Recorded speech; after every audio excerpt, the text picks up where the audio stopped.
it says, Vayu chaye Sarah, how old was Sarah? It says, Mea shana, she was 100 years old. Ve'esim shana, she was 20 years old. Ve'sheva shanim, she was 7 years old. 127. Then it says, after everything, you tell me 127.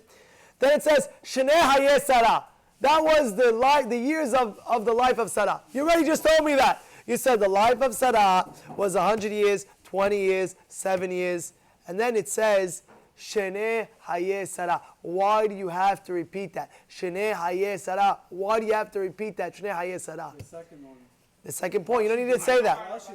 1 second. See, Rashi says, very good, Mike. Mike Levy, Hazar Baruch. Rashi says, Shnei haye Sarah, kulan shavin letova.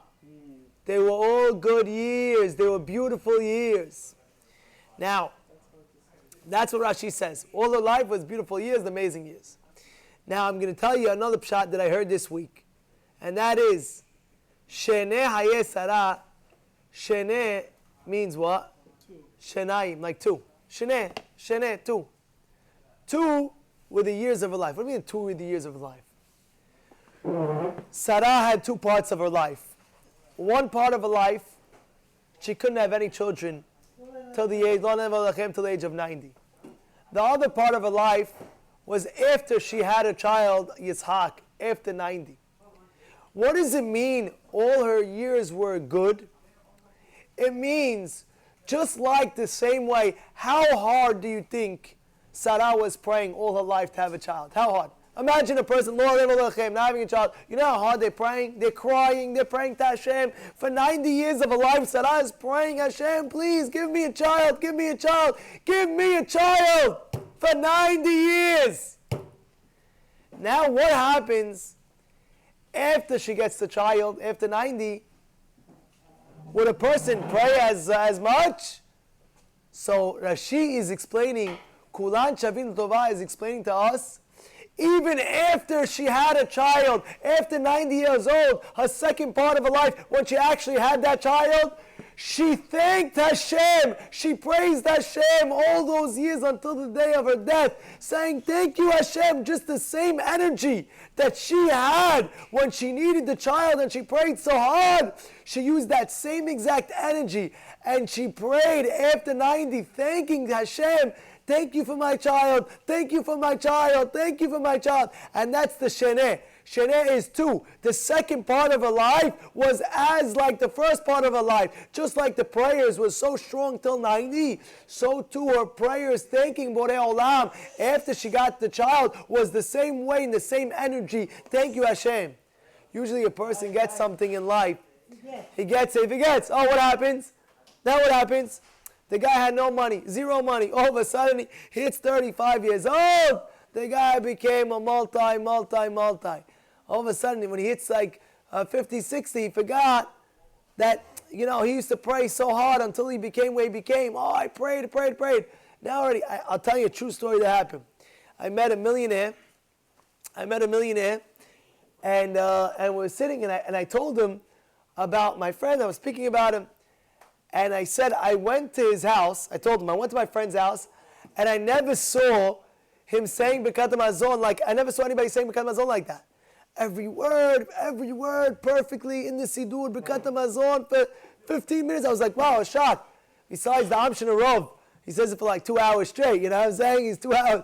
He was saying 15 minutes. My friend, they said, wow, it was amazing. I said, amazing. So you know what this millionaire said? He said, I used to do that as well.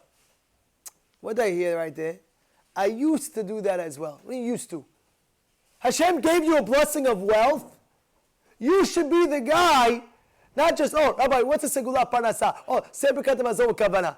All of a sudden he became wealthy. All right, I got my wealth. I don't have to say Birkat Hamazon kavana anymore. It's not true.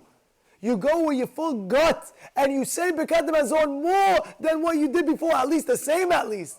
Like Sarah Emmanuel, at least the same. Praise Hashem and your whole life you're indebted to Hashem. Your whole life you're indebted to God.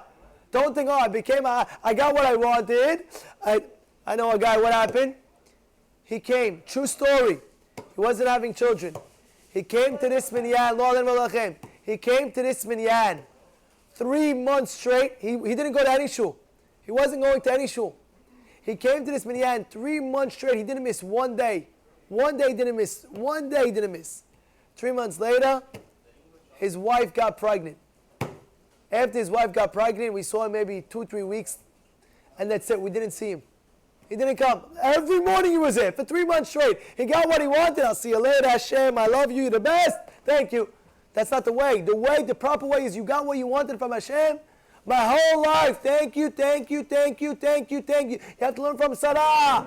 How'd she do it? She got a child and that's it. She kept on praising Hashem for the rest of her life. Thank you so much.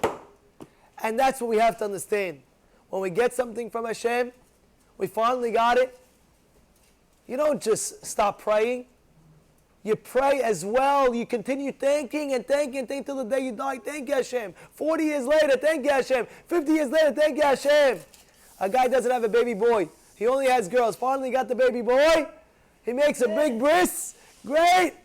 All of a sudden, 2-3 years later, whatever it may be, you forget. What are you talking about? Your whole life, thank you, I got a baby boy. Thank you, Hashem, I got the baby boy. Thank you, I finally got the boy. This is what it is. We have to learn from Sarah Imenu. There's a lesson in life. When you get something from Borei Olam, you continue asking and praying to have that as well.